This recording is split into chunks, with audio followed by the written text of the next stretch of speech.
All right. Well. Well. Well. All right, we seem to be live You're live. now, pal. Hello, You're live. everyone. It's Thursday. It's Thursday this week, and you know what that means. It is time for this week's edition of the Just Us Marks Wrestling Recap Show. I am the Athletic Geek, joined once again on the other end of the tin cannon string by Eric Wade Hey, what's up, you guys? and EZ. Join Dark Order, please. We're looking for recruits. Yes. Why is no one listening to me? I don't know. Why is no one? Let us know in the comment section below why you're not listening to EZ about joining the Dark Order. So we got a lot of stuff to talk about. If you've never seen this show before, this is the Just Us Marks Wrestling Recap Show.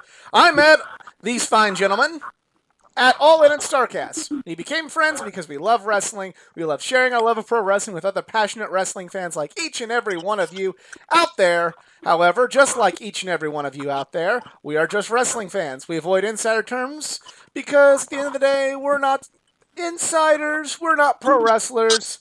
We just a bunch of marks. And I am making sure some other followers. I thought I was the Stan.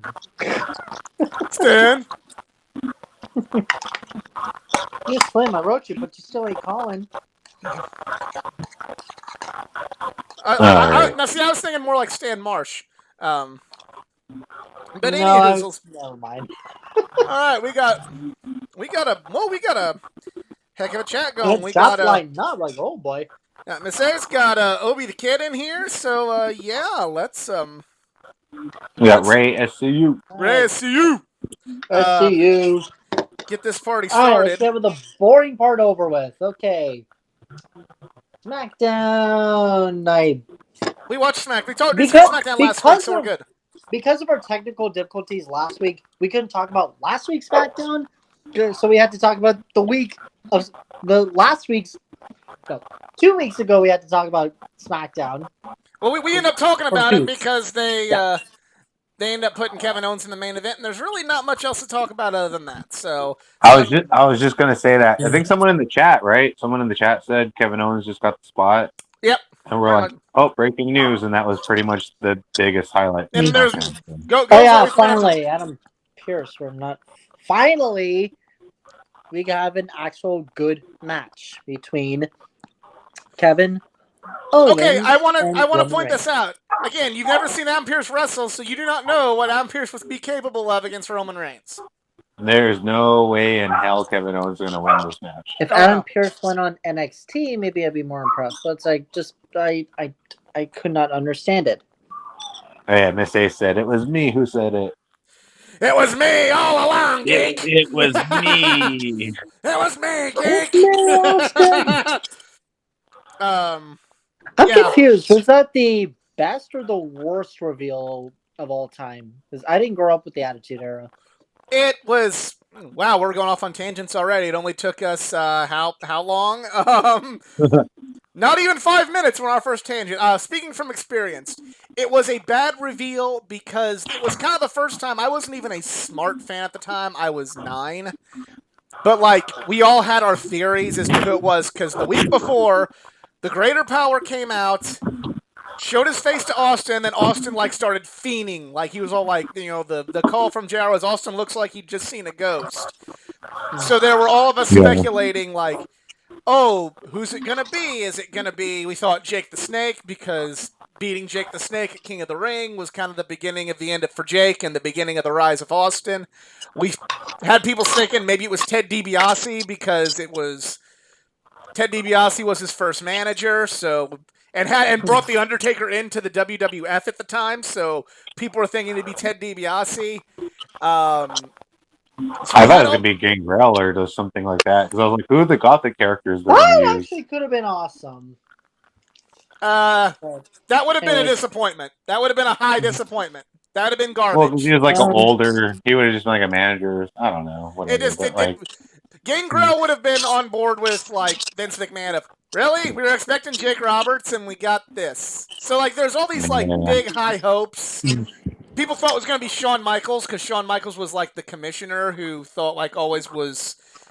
When Vince was kind of being too hard on Austin, Shawn would step in and be like, "Nope, can't do that. And you're not going to stack the deck against Shawn Michaels." And so people thought like at the end of the day he turned on Shawn.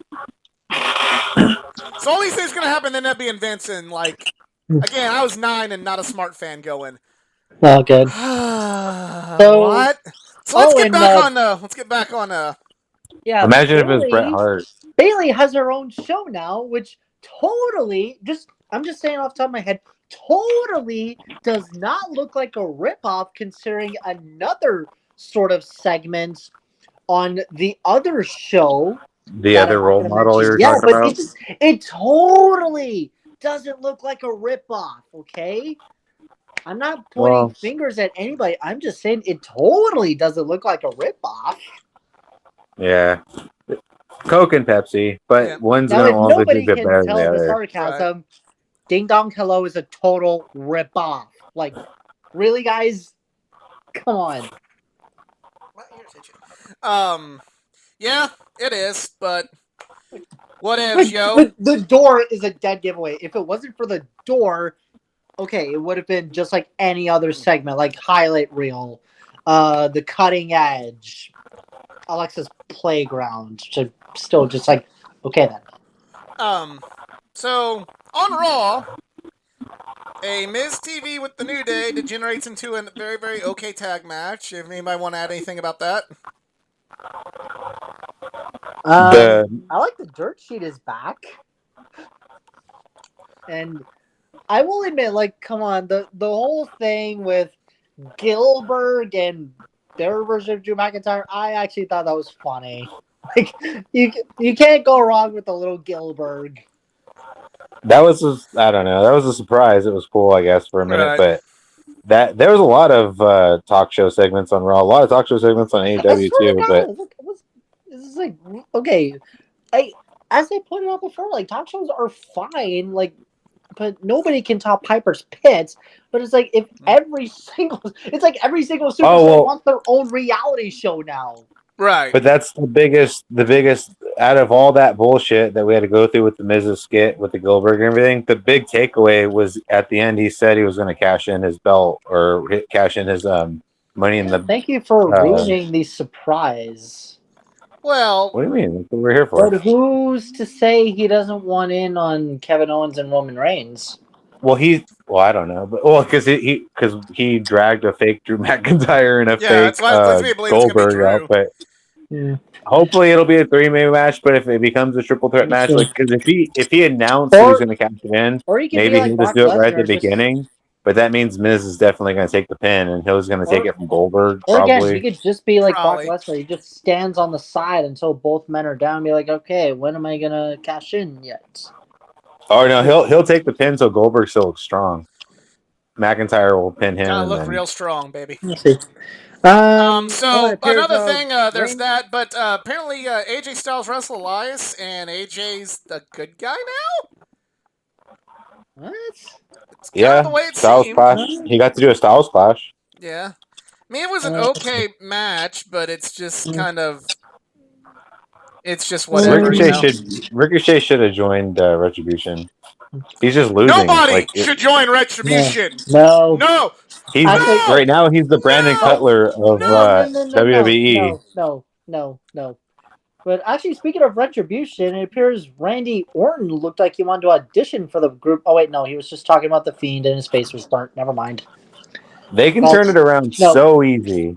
Ricochet joins the group. They become a little bit more dominant, just like they turned around Dark Order. Turn it around a little bit, make it more serious. Get rid of those goddamn stupid names and maybe even the masks. Eric, I'm gonna agree with you in partial there. You are right. There is potential to save things. Like it's not a lost cause. But do I have the faith in WWE Creative to do that? No. Nope. I do not. And out of all the people I really don't take seriously, it's T-Bar, and it's because of his mask. He literally looks like a knockoff Bane that wants to kill the Batman. You merely adopted the darkness. But they could be more like even after I read the I just finished reading Dark Knight Returns. They look more, or they remind me more like the mutant people, where they just like go with whoever's the strongest leader. Yeah, right. So if it's that, if it could be, who's the leader right now? Ali. Mustafa Ali, apparently. If it's Mustafa or if Ricochet joins, and then they're like, "Oh, we're gonna follow Ricochet because he's this," They can turn it around, but they just, like you're saying, do I trust the creative to do it? Hell no. No. Will they do it? You know what's like really sad? Their theme music is actually like catchy. I just wish they would get rid of that goddamn shut them down. Like, no, just skip to the rap rock part. Just do it. Yeah. Like, their theme music. Slapjack has the worst mascot name, though. Miss Ace says. Yeah. If I were a fly well, you're a Slapjack. I think he's Stevie Ray, and he ain't no Stevie Ray right now. If I were a fly in the room on the pitching for Retribution, I would just love to know, like, who the hell thought of a good idea to make these stupid names? Vince. Someone. I don't know. So, okay, we got to move on. We got a lot of stuff to cover. We got to move on. Whatever. Charlotte Flair and Asuka versus Peyton Royce and Lacey Evans, and Ric Flair's still being the sugar daddy to Lacey Evans. It seems this is kind of making me sad. And she yelled at her dad, which I know her dad's technically the bad guy, but you're not gonna become a beloved character yelling at Ric Flair. That just doesn't happen. So. But even with the distractions and stuff, Flair still won. Roy should have won to get a little bit more. She lost. They lost. Flair cost them the match, and she yelled at her dad, which it was justified, but still, that's what I'm saying. But of all the surprise roll-ups they've been doing this past year, you think Peyton Royce would have done it while the thing, and then they could continue the story from there. But having Charlotte just keep winning and being the golden child still, it's like, damn, dude. Charlotte lost. That's what I'm saying. Iconic, she got pinned. That's whatever. Riddle and Bobby Lashley. This was not good because Matt Riddle is overrated. Wait. No, it was Riddle and the Lucha House Party because apparently they still have contracts. I remember watching a Riddle and Bobby Lashley match, and it was just kind of a whatever match. And all more going back to my well, this all ties into the worst camera angle ever caught on a show, where they actually showed Bobby Lashley just stomp on the floor, and Matt Riddle told it, and he got his foot stomped it was whatever. But it's dude, why did they have to show that camera angle? I was watching it live. Well, Matthew's going to appreciate that when Botchamania comes around. We have Dana Brooke and Shayna Baszler. Dana Brooke and Shayna Baszler. This was also bad. Well, we had a Jeff Hardy match against one of the Forgotten Sons. I don't remember that. Jackson Riker. I don't know. There was a match. It happened. Forgotten Sons. Because Jeff Hardy is still trying to find a way to get the hell out of his WWE contract. Yeah, poor guy. Oh. But other than that, I'm ready to finally move on to the alternative awesomeness. Yeah. Randy Orton's burnt face thing. There we have that. This is just kind of bad. This was just. Well, what'd you think about the Alexis Playground? I hate this segment, but Alexis Playground with Asuka. Can someone explain to me the broken English? What the hell? Oh yeah. Oh, I love Alexa Playground. And oh my god, what the have they done to you, honey? Yeah. Well, I like how Asuka just no sold all over her psycho shit. Okay. She was just going with it. Sorry, Asuka, we are talking the Empress looking scared on Alexa Bliss, somebody she has probably known throughout her career from NXT. Are you guys serious? You're having someone. She went from wearing a pink shirt to a black shirt. Easy. It's scary. Okay. This was just all around. I'm just gonna say it. This was a bad show. There's just top to bottom. This show was bad. Like even like at work, like I'm not remembering half of this shit. I'm just kind of like there was that. I don't remember half of this. This was a blur. This did not hold my attention at all. I was reading comic books. I remember more of Impact than I did of Raw. I don't remember anything on Impact except for what AEW was there for. Like, but this was bad. This was not a good show. Like, I'm trying. Every time I watch a WWE program, I try to go with an open mind. I try to go in with, don't think this isn't this. This isn't AEW. This isn't New Japan. This isn't Noah. This isn't whatever the fuck. Try and enjoy it. Try not to be one of those type of fans. Try not to be the person that goes into a movie or a wrestling show going, I'm gonna hate this. It's gonna suck, and I can't wait to talk shit about it on my fucking live stream. I try not to be that guy. But it makes it so fucking hard. But it's like, I want to enjoy it too, but it's like there really isn't anything. There's a reason the USA Network, they're asking WWE, hey, what the hell are you guys doing? Your ratings are tanking, and like, dude, I bet you, I kid you not, I bet the Go Big show is getting more ratings than Raw. I want to watch that in the Stone Cold show, but it's just like Saturday Night Live now. We're gonna get crowds where they're like, "Oh, well, the show stopped being funny once Chris Rock left. Oh, well, the show stopped funny once Will Ferrell left. Oh, well, the show stopped being funny when Fred Armisen left. Oh, well, the show stopped being funny when." But you're still gonna watch it. You're still gonna, but you still have that one skit that's worth it, or you still have that one match. And in this case, AJ Styles and Ricochet, I thought was probably the match of the night. Where it's like you still have one gem where you're like, okay, that wasn't bad, but when you're dealing with a 3-hour show, and 98% of it is like this, where it's like, what? Can we just shrink Raw? Happened to Raw, please? Just make Raw 2 hours. SmackDown is 2 hours. NXT is 2 hours and 1 minute trying to beat AEW. Just make Raw 2 hours. Well, here's the thing: they're not gonna make Raw 2 hours because they want it. They want that extra hour. They want that extra hour for advertising or whatever. It's a business call. I don't like it, but it goes back to what I've said in another group chat that Eric and I are in. They keep throwing, some of them keep throwing in our face when we're like, yeah, we like AEW, yeah, we like AEW. Going, look at what WWE's money's bringing. Look at that, they're making so much money off of advertising and this, that, and the other that they don't care what you think. They're making their money and fuck you. Which, okay, like, I accept that.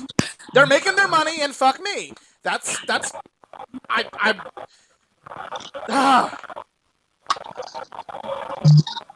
Yeah.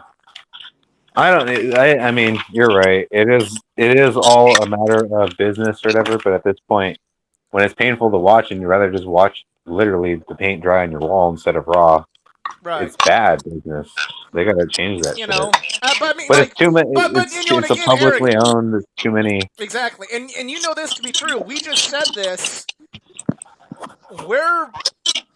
We know people that still think this is good, and it's like I said. It's like McDonald's. Now sometimes a damn Big Mac or a chicken McNuggets, will hit the spot, and hey, I could eat an Egg McMuffin or their $1 breakfast burritos every day and be just fine. But, there's a few things on there that are still good, but it's McDonald's. It's not what you think of when you think quality eating, but there's still going to be that. There's enough people that still go, some of them just for convenience or some of them just because they still think it's good, go, fucking McDonald's, man, fucking McDonald's. And that's where we're at in wrestling right now. There's enough people that are either so institutionalized with WWE that they're like, well, it's just whatever. That's what they like. They're used to that. They like that branding. There's those type of people. There's the people that still appreciate the talent. Your Seth Rollins, your Daniel Bryans, your AJ Styles, your John Morrisons, your Drew McIntyres, Roman Reigns now, Kevin Owens. All these people that are damn good, hoping just to see them look like their old selves again, and then you have just the other people that are just like loyal to the day they die because either they just like admire the product because of just how big it is and how much of an institution it is, or they're just one of those that's like, well, WCW came and went, and same thing's going to happen to AEW, so I want to be on the winning side when this is all said and done. That's kind of where I feel it's at with the WWE product. But I'm also going to point this out. We're bitching about it right now, and I bet you by next Sunday I'm going to be at least excited when the Royal Rumble match happens. No question. Yeah, I was just going to say, like, honestly, the McRib, the Royal Rumble season is here, but leading to something promising, this is a pretty good segue, because they can make Raw great again, but if they can turn Impact around, then they can turn Raw around, but... I'm still not completely. I'm still not completely sold on Impact. I think Impact is literally just getting like the pump up from AEW talent, and that's about it. Like when you take going well, back apparently to they just signed or Matt Cardona just released a vlog that announced that he's going to be working with them. The more talent they can get like that, where it becomes kind of like an AEW runoff or like an AEW light, they're going to benefit from it. Especially guys like. Because when I watched the Impact shows, like how we were watching the last couple of weeks, we were like, damn, this is kind of lackluster or whatever. They could use a little bit of experienced guys to show them how to do promos better or how to run TV better or just whatever. But I think how Tony Khan invaded Impact. Well, we're going to talk about that. Well, first, let's start with let's move on. Just final word on Raw and WWE is like I went on a 10-minute rant on the WWE and how stale their product is, but in 1 week, I'm going to be fucking pumped up about WWE so with the Royal Rumble. So I guess at the end of the day, they win. They win. And you know when the McRib comes around, I'm going to go get one. When the Royal Rumble comes around, I'm going to go watch it. When WrestleMania comes around, you're going to watch it, you know. I mean, fuck, it's hard not to get excited because we enjoy wrestling. When you actually like mention like WCW come and gone, and you're saying like, oh, AEW might do the same. Well, what about WWE? Like, where does the company really see itself in 10 years when we can finally just think back to how crazy this stupid pandemic has been and getting Vietnam type flashbacks? Will this company actually survive? Like, hopefully everything's going to be a recovery year for all that kind of stuff. Yeah, but I don't want WWE to go out of business. If WWE goes under, then honestly, no. I'm not wishing for them to go out of business. I'm just thinking, do they have a plan to make sure they don't go out of business? I'm sure they do. I see what you're saying. Well, when's their contract up or the next one come up with all their investors? Because that's going to determine a lot of what's going to happen. Well, how do you convince your investors to stay with the company other than, that's what I'm saying. Other than like, we got WrestleMania coming back, and you saw we're going back to Dallas for God knows why. And then it could be WWE on like actually, I really have to rank. Well, what could happen? What could happen is I could see something like a Disney buying the WWE one day. I could see that. Yeah, because their characters are ripe for. They can have like an institution like Disney would buy the WWE. I can see that if it gets that bad, Disney will go, let's pump this Disney money in it, and we'll not only will we own Marvel, not only will we own Lucasfilms, but we'll also own the top wrestling in the world. Right, and everyone knows WWE, whether you like it now or not. Everyone knows it. It may not be Vince that lets that happen, but it may be a deceased Vince and a Stephanie McMahon and Triple H that feel like that might be the best course of action. But let's move on. Yeah, I'm not gonna rant about this any further. I'm just. What if my aunt was my uncle? Point is like we don't know. The people that are investing in it. Do you think all of them are wrestling fans, or do you think they're just people that want to invest? I don't think investors give two fucks about whether or not Asuka had a good match and it was made to look stupid. Not. They're going, hey, can I buy this stock and then sell it down the line? Sure. They're going, how come Papa John's? How come we just paid $1 billion for commercials that air on your 3-hour network, but you have crap ratings when we could have paid cheaper for a spot or something like. All right. So Impact, anyway. Partial Impact. Start with the pay-per-view. I did not watch. I'm sorry, that was just not worth the money to me. I don't care that Kenny Omega was there. It was not worth the money. It's like, I'm good. If Kenny Omega was wrestling Rich Swann for the title, I would have bought it. But Kenny Omega in a multi-man match, not feeling paying money for that. But I will say, Kenny. I watched a couple of I'm not matches. saying it's bad writing. I'm just saying I don't want to put my money into that. I'm not fully invested into Impact enough to pay money for a 6-man tag team match with Kenny Omega. Not unlike before, when the Impact Zone actually had a 5-side ring, and that they honestly had. It was honestly a pretty good alternative source for WWE. I mean, I have loved watching it, but yeah, to me, it's like this really isn't the Impact I kind of enjoy, because I like the 5-sided, the Pentagon style ring. Please bring that back. Please? No, hell no. None of the wrestlers liked it. Not? It's like saying I want Stardust to come back because I liked it, but Cody fucking hated it. Impact. This is my prediction. This is my prediction. In 2021, Impact is probably going to be the company that gets the biggest push as far as like improving. It'll be the most improved if AEW helps them. If they don't, then my prediction goes straight out the window right away, because this is a temporary thing. But I truly, and especially after this week of Impact TV, and we get more crossovers and stuff, I truly believe that Impact's going to be the company to keep an eye on, because you don't know. And like I said, Matt Cardona, there's already a lot of WWE guys going there now, ex-WWE guys, whatever, like the Good Brothers are simply there and stuff like that. The more talent they get from elsewhere, the bigger that company is going to be able to improve. So they've shit the bed for 15 years, so why trust them now? Impact just won't die. It's like they're that restaurant that keeps having the new management keep trying us and they send coupons out to your house to keep on enticing you to come in, and then you try it every couple of years and you're like, fuck, this place still sucks. Why do I keep on coming here? And this is that time where it's like, all right, maybe I'll go back because they sent me another coupon and it looks okay. It's close to my house. I'll try it, but. Can they at least move AEW Dark to a different time slot, since apparently it falls under the same time as Impact? Okay. Dark is kind of Dark is kind of a watch that at your leisure kind of thing. It's on YouTube. But, I guess. Yeah, Dark. Yeah, exactly. Dark's meant to like watch if you have something when you to do. Have time if you want to. Yeah. But on Impact, the biggest thing from the pay-per-view was that Kenny pinned Rich Swann. Yeah, so I'm sure that's going to set up a title match down the road. It has to. Kenny entering with a Bullet Club shirt is like, oh, you gotta be kidding me. Yeah, because they couldn't technically call themselves Bullet Club, but who knows? So maybe that's like, well, again, just knock on wood, that AEW New Japan partnership. Who knows? It's still January. We still got 11 months to survive, and hopefully 4.5 months until everything finally goes back to normal. Again, knock on wood. But like I said, as long as it's not a talent like Rocky Romero and shit from New Japan. Because I'm going to say this, and I'm not even going to bash Jay White in this one. Raybo.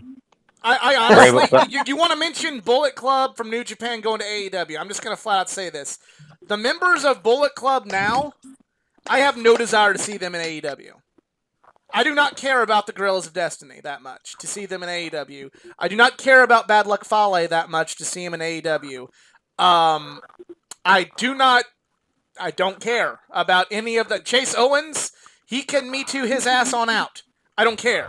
There's nobody in Bullet Club. The only person in Bullet Club that, ironically, I think would translate well to AEW would be Jay White. And Jay White is potentially Full Sail bound if he doesn't stay there. So, who knows? Please, God, no to Full Sail. So I mean, while I understand the storyline aspect of how good that could be, because there was never a conclusion to that storyline in New Japan, as just a personal fan, this is just my personal opinion, I have zero desire to see any member of the Bullet Club in AEW, because they're either so young and unestablished that it means fuck all for them to be around Kenny Omega. They haven't earned that right yet. Sorry. Or I just don't really care for them. And again, I don't want to see Tama Tonga and Tongalo and Bad Luck Fale fighting Kenny Omega when I could be seeing somebody like fucking Darby Allin, or somebody like Hangman Page, or somebody like the Lucha Bros instead. Those other guys. What? I'd be down to see Omega face White or Kenta. Yeah, that would be fun, but like that's it. I have There's nobody in the Bullet Club that I think's worthy of being able to come to the AEW at this time, just be like, hey, thanks for taking these spots. Now, you Pentagon, and you Eddie Kingston, and you Hangman Page, and you John Silver, and you Darby Allin, and you Brian Cage, and you Ricky Starks, you be good little boys and fuck off back down because we're Bullet Club and we're here. I don't really want to see that. Right. But Ray had a good point too, where he said if Kenny's truly going to collect all the titles, or eventually he's going to have to face Ibushi, I said, oh, that's going to be tough because normally they don't face each other. He hits it from behind. But anyway, also on the Tuesday show, Private Party. That's bad. I was going to say Private Party also came and had a tag team match. We got to get back on track, hardcore guys. Yeah. Sabin and Storm, which is a great match, but Private Party won. So they're going to face the Good Brothers. What do they think? Obviously, they're going to lose. But they're going to lose. This is actually good. Like, I like how they're doing this because Private Party's a perfect team to cross over like this too. And you know who else would be perfect to cross over? Shawn Spears. I could see. Yes. I think Shawn Spears would be like a good.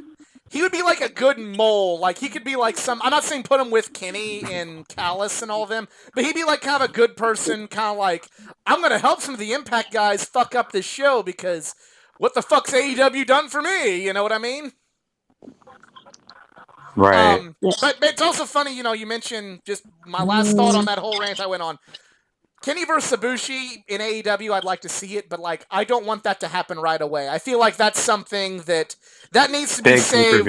Revolution or All Out. No, I'm not even. That shouldn't even be done in the year 2021. I'm thinking like All Out 2023 or 2022 would be a better. Well, Ibushi has to be the champion. Not necessarily. If Kenny Omega's going to make this angle work because not necessarily. He can't be chasing the titles forever.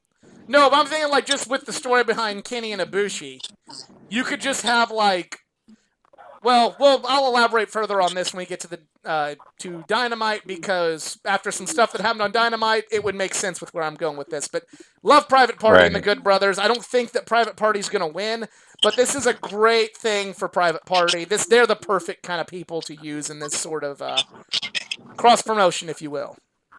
Yeah, and it looks like one of them putting on weight too, like he's getting a little bit bigger, so they're young, they're like 21, 22 or something like that, whatever, so as soon as, like in a few years they're going to be either single guys, whatever, but they'll probably be really big, so good for them. So, well, let's transition to Dynamite.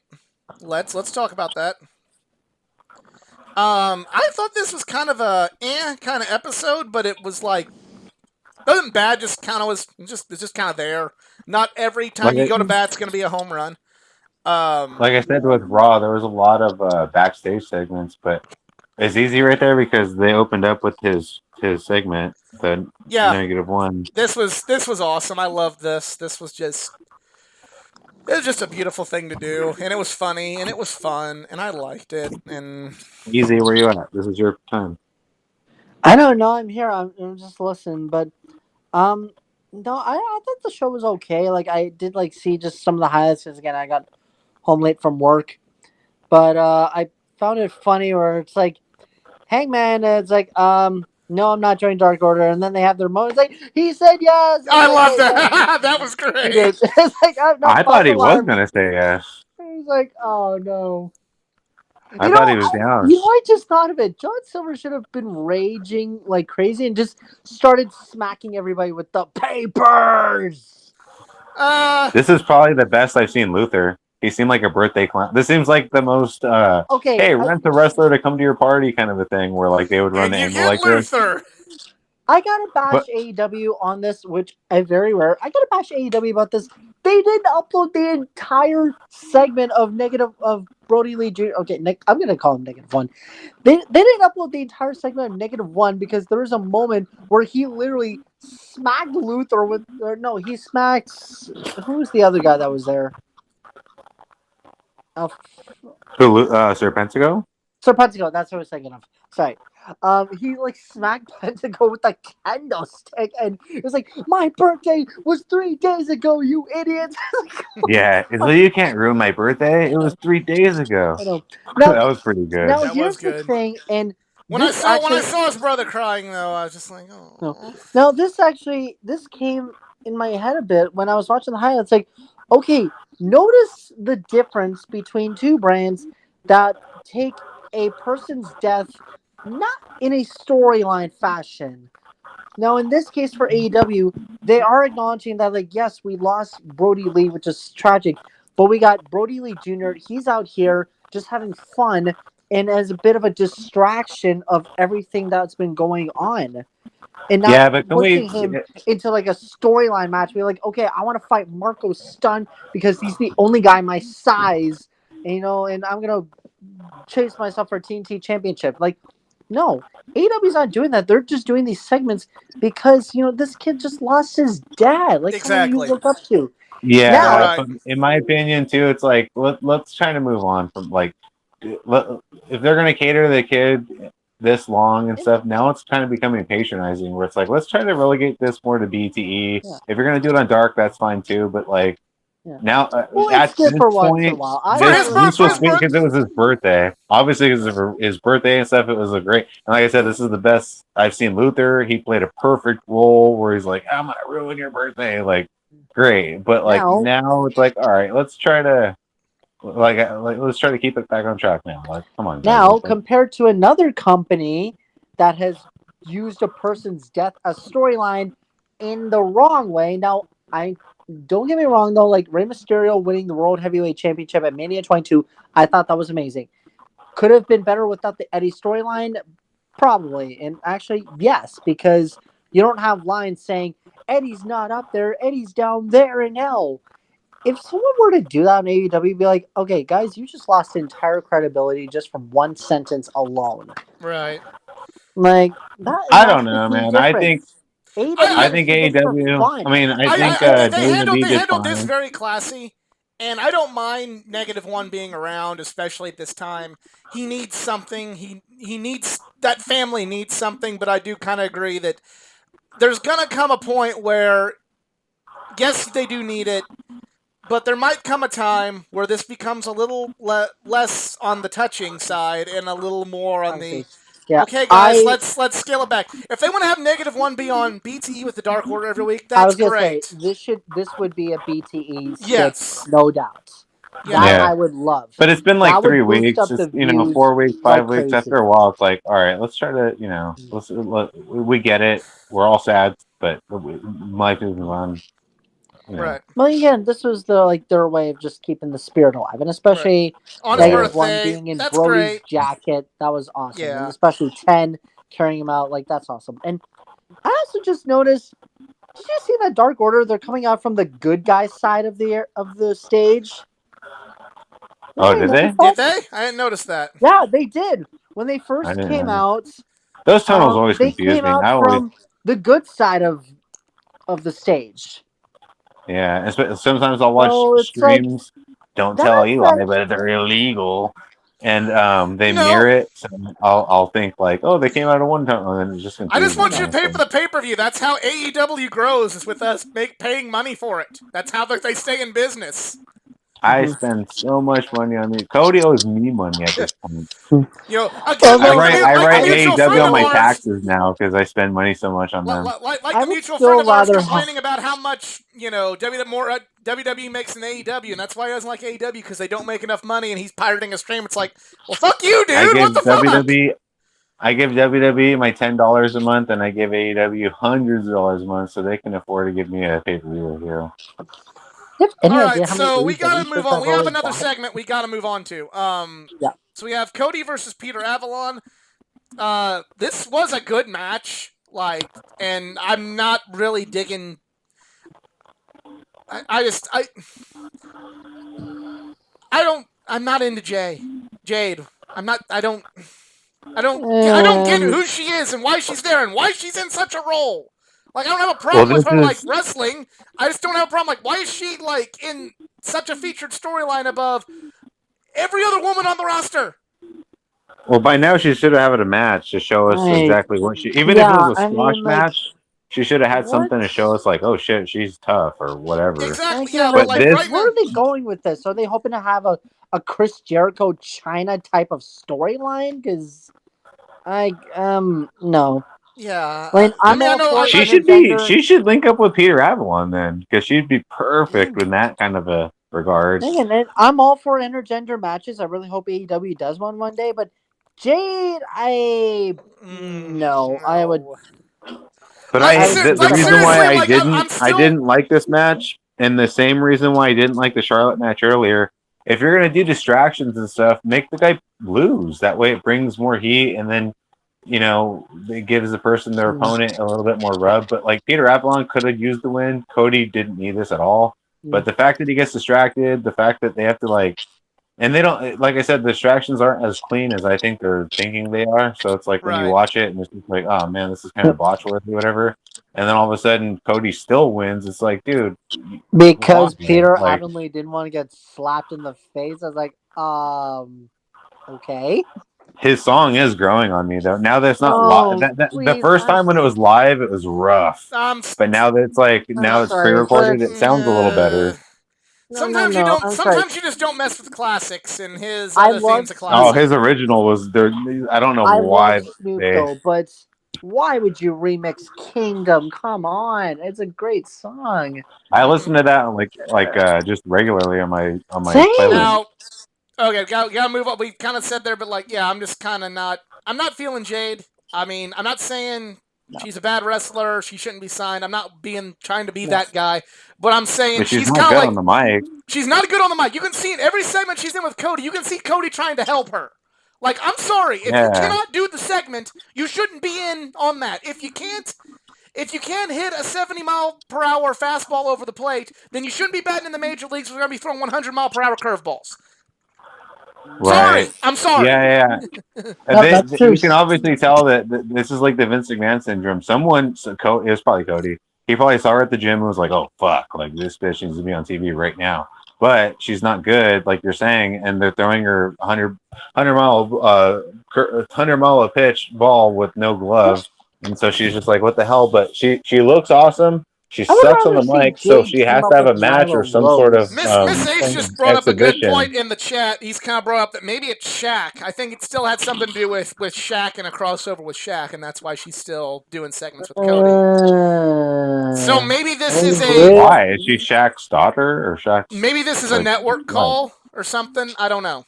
Are we seriously gonna have the Cody Shaq thing? Because that's gonna be the first AEW match that I'm not gonna care about on a pay-per-view. I don't care about it either, but I can see the appeal in it, and I can also see how that endears them to the network again. Sometimes, no. To me, they'll show highlights on. It doesn't matter about the match itself, but they'll show highlights on ESPN, and then people are going to go, "Oh, it's AEW," and they'll tune in. And then WWE's going to have a hissy fit because, like, wait a minute, I thought we were the wrestling gods on your network. Right. Yeah, but still, it's like, hey, if they. Sometimes you gotta bend a little bit on some stuff for the greater good. I don't want to see Cody versus Shaq either. That's not something that I want to pay money for. That's not something that I want to see Cody do. I'm a Cody fan. I don't want to see that. But I also understand that this is still a new fucking company that still needs as many eyeballs as you can get. And if you can get Cody and Shaq and you can get some mainstream attention and you get a few people to go, hey, I fell out of wrestling a long time ago, but, oh, hey, this is cool. Kenny Omega's cool. Was that Dean Ambrose? Wow, he's much cooler now. Oh, they're not dressing Cody up like Stardust anymore? That's pretty fucking cool. Who's the Young Bucks? Those guys are cool. It's Sting! And who's that awesome guy with the skateboard he's with? That could do that. Well, if they go full WCW and Cody goes, Shaq, I'm gonna face you for the pay-per-view, then they come out for the match and Cody goes, you know what? I've had a different change of mind. I'm the CEO after all. I'm not gonna face a giant. I'm gonna have a giant face the giant, and then boom, the Big Show comes out, and then he faces Shaq. Yeah, the moment you hear, "Where's the Big Show?" It's like, oh no. All right, so next match, and they have the match that they were supposed to have in WWE, right? And Vince just turns over in his grave. I don't know. So this is Jon Moxley match next. I'm not gonna lie, I missed most of this live, but I heard it was good. Who the hell's this guy? Mick Colorado? I don't even know his name. I know he had Mick Coronado. To reference OSW review, the Kane Frizz was pretty high, but good promo from Mox at the end of this. I'm thinking Mox is getting his rematch at Revolution. I can see him as being a 2-time champ. I can see. I don't. See, I kind of don't want to see that. I really want to see not Jon Moxley as the world champion for a while. Like, again, I'm not trying to bash Mox, but I just really want to see somebody different. Kenny, you want to see Hangman, huh? I'd like to see... beat Hangman? MJF? See? There you go. Oh. You know. But anyway. Yeah, you're right. They should be bringing up new people rather than being like, hey, but Moxley has to have somewhere to go or do something to do. Otherwise, he's going to be he'll creatively feel stagnant because that's his personality. He'll be like, what am I doing? As long as they're giving him good storylines, I mean, I know Moxley, is really a creative guy, but I also don't think he's so, like, egotistical. He's like, I gotta be the champion. You gotta make me the champion all the time. He doesn't seem like that guy. As long as he's not getting booked like an idiot and has something good, he can take a year away from the title and it be okay. What about Mox versus Allen or Cage? Whoever wins the TNT belt. I can see that. I can see a program with Mox and Cody for the TNT title, or just a program Mox and Cody, because they could have probably a... No, honestly, no. Mox and Darby. I want to see Mox versus Cody because I want to see the two of them in, like, an old-school bunkhouse match, like, they used to do with, like, Dusty and Tully or something like that, or, you know what I mean? Like, that's something I'd like to see, at least at some point in time this year. We'll see. Miss Ace just said, I read online Moxley's writing a book. I might have to buy it when it's available. I just listened to a bunch of audio books this last couple of weeks. I started with the Mick Foley book, Foley is God. And in it, they're talking about him and Austin. They're talking about when they got majorly hurt, they had to change their style. And then they reinvented their character to get over even more ever in their career. I think Moxley is like at this point. I don't want to say he needs to get hurt and change his style, but he needs to definitely do something to get himself, because I feel like he could be like the Brock Lesnar of the AEW division, where he's like everyone needs to go through him, or like he can be the big boss, or whatever. But he needs to do something a little bit more like exciting, or add a little bit more charisma, or do something to elevate himself a little bit more, because not only does he look badass and whatever, but like sometimes his matches just aren't that great. And like, it might be a hot take or whatever. Sorry. Yeah, that's a hot. I'm by extension of you saying that, I'm gonna get canceled by all the Moxley fans just because I gave you the platform to say that. But I don't have a problem with Mox with that. I appreciate it. I just don't want to see him on top anymore. We spent the majority of last year with Moxley the champion, and he had a good run. And even though I like Moxley, I don't love Moxley, I just want to see something different. I'd like to see Moxley go for the TNT title. Do a program with Cody, go have like the old school kind of bunkhouse match with Cody and Dustin and Darby Allin and Team Taz. Not so much Team Taz can get a few with them, but you get what I'm saying. I'd like to see Moxley kind of go back down to that rather than just go permanently in the main event. But we have another segment we got to talk about. Moxley's going to be a dad soon, so I know he's going to want a little bit of a break. So there's a segment where the Young Bucks go to Kenny's house and get bought off by Don Callis. God. This is a hilarious segment, but the thing that meant the most to this segment was they beat up Don Callis, and Kenny ignores them. And I love this. Like, where's Kenny? Oh, Kenny was unable to attend with you guys, like, at his own house. And now my first joke was, first off, how'd they get to Winnipeg? Aren't the borders closed? But I know, they're in Florida, but also, Michael Nakazawa as the personal assistant is like, okay, why am I not surprised? But that's also surprising. But it's a good segment. I love this segment. I love the segment. I love how I love the painting with Callis and creepy. I'm sorry, that's creepy. That was hilarious. And then I like He's like, how I know you guys have known Kenny for what, like 14 years or like, yeah, whatever. Years. Like, so what is that? Like, and then he's like calculating the money in his head. Like, here, let me give you, and they're like, are you paying us to like not hang out with it? I'm like, what the hell? Oh yeah, and then Matt was like, we used to work for a company that you're the vice president for. We know these checks are no good. That was good. Yeah, that was a good line. Great. And since we'll just talk about all these segments right now, and then we'll go back to the matches.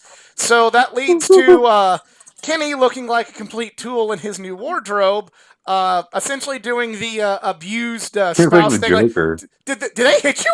Take your glasses off, Don. Like, and then eventually they beat up him and the Good Brothers beat up Pentagon. Lucha Brothers. I thought it was Pentagon. Was it both of them? It might have just been Pentagon.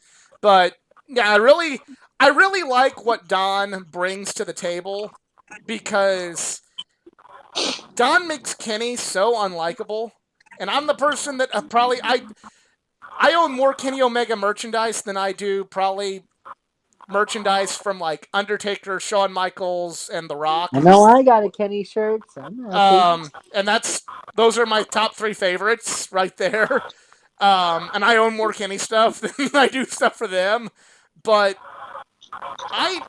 it makes Kenny unlikable, which is great. And it's like really any semblance of good Kenny is like every week they're losing more and more. Like any respectable attributes in Kenny Omega, anything that made you go, I sure like that guy, it's not there. And you fools. That's that kind of segues into kind of my idea with Ibushi is I would like to see not anytime soon, but like in a year and a half, if they can get that sort of even end of the year.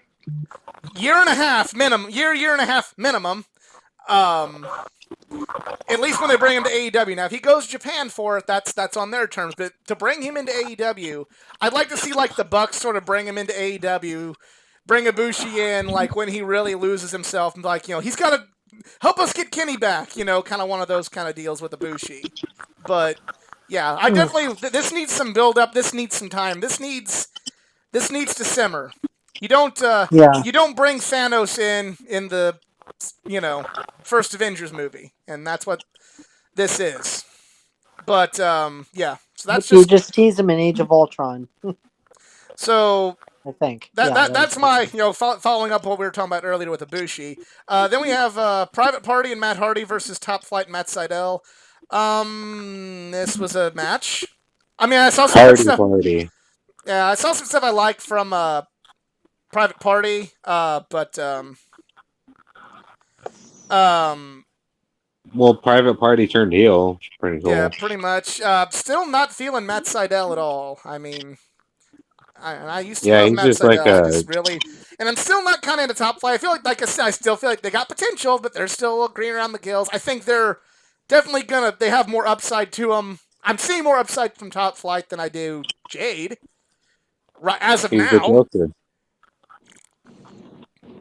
But that's about it. Yeah. So that was a match. Penelope Ford versus Layla Hirsch. I really liked this match a lot. I saw some great stuff from Layla Hirsch. But here's something I wanted to make sure and point out about this. So whenever I found out that Chuck Taylor would have to be the servant, the butler for Miro, I thought they were going to work in a bunch of...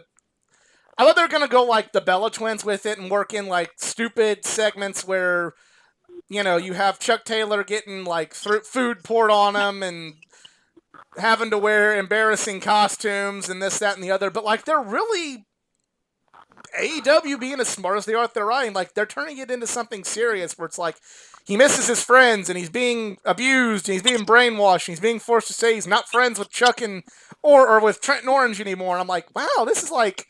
They could have really I'm so institutionalized by WWE with stipulations like this that they're going to do stupid shit, that the fact that they're actually doing this, and it's actually kind of intriguing and not just played for stupid yucks, it's good. Like, I'm more intrigued about this. I thought I wasn't going to like this at all, and I actually feel like now it has a little bit more potential.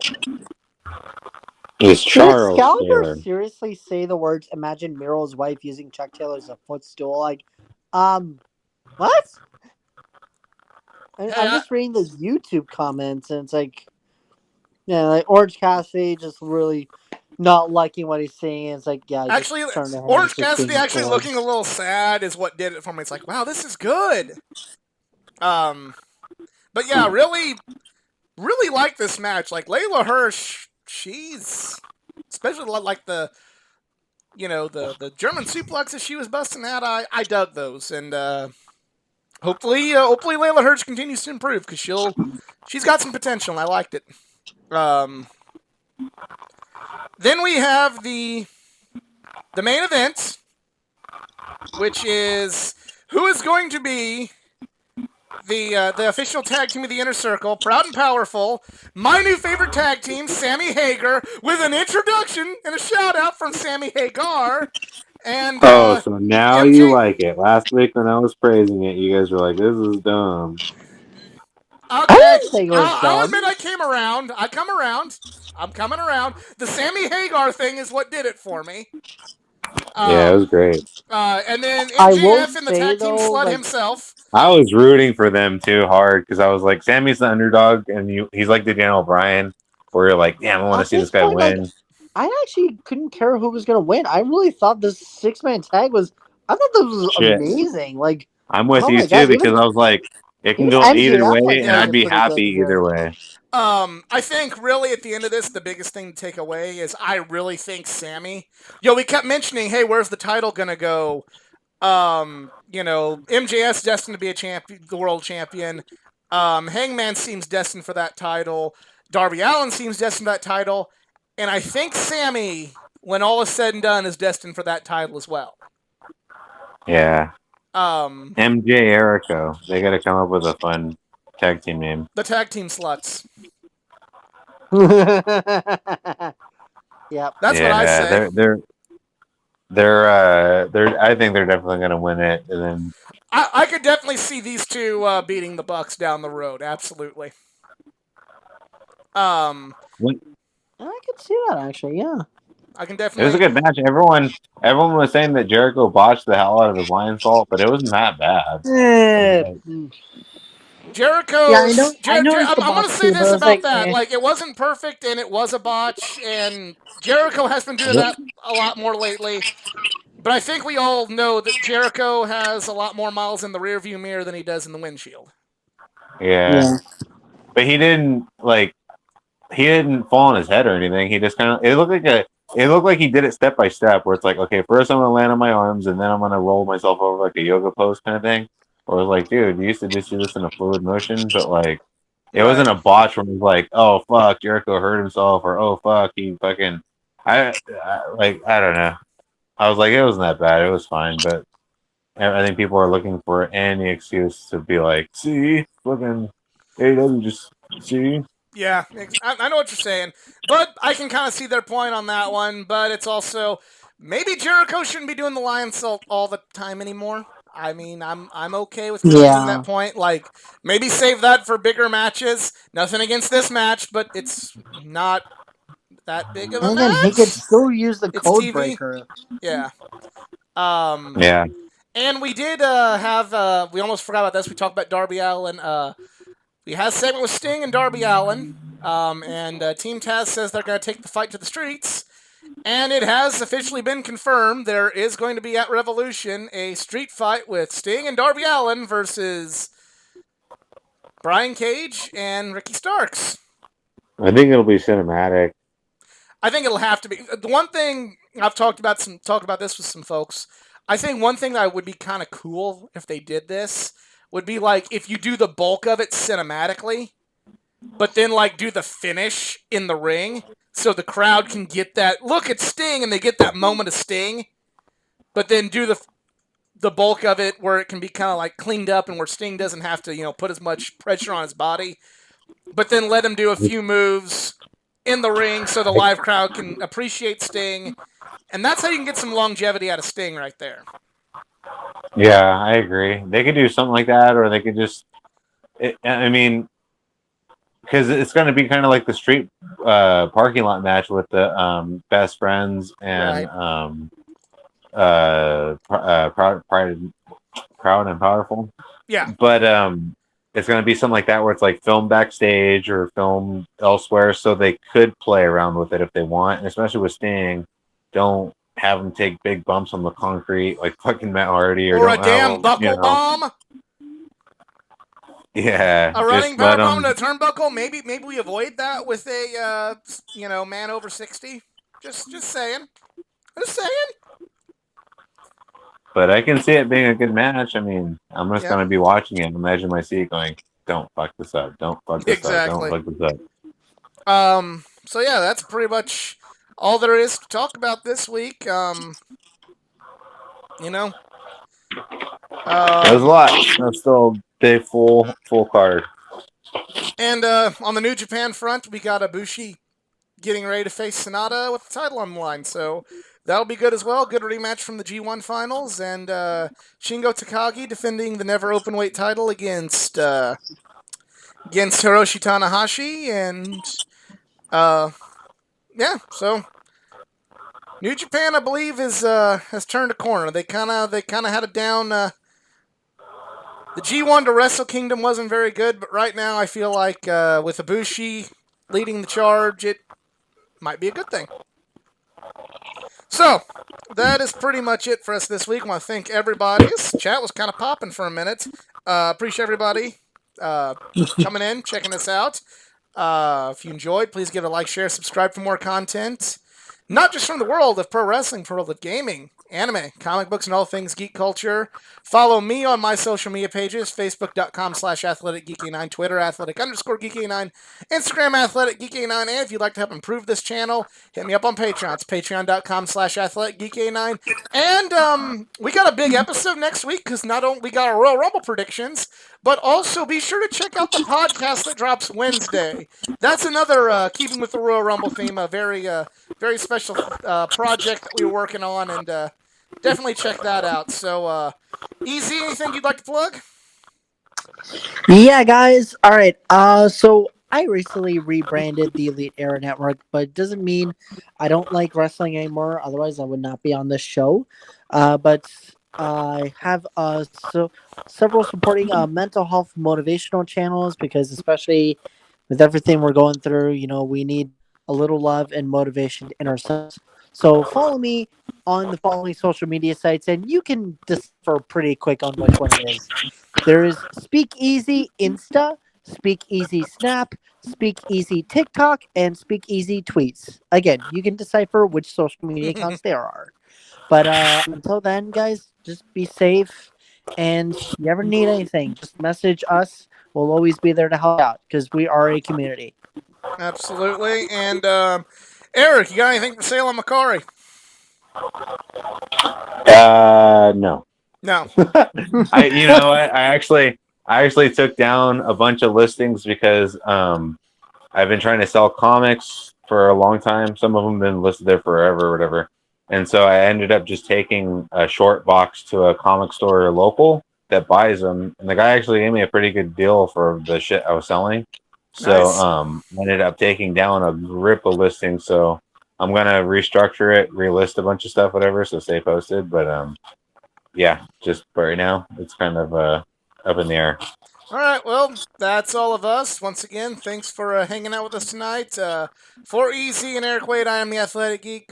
We're just a bunch of marks, and we're out. Have a good one. Yeah. Yeah, because I got to move.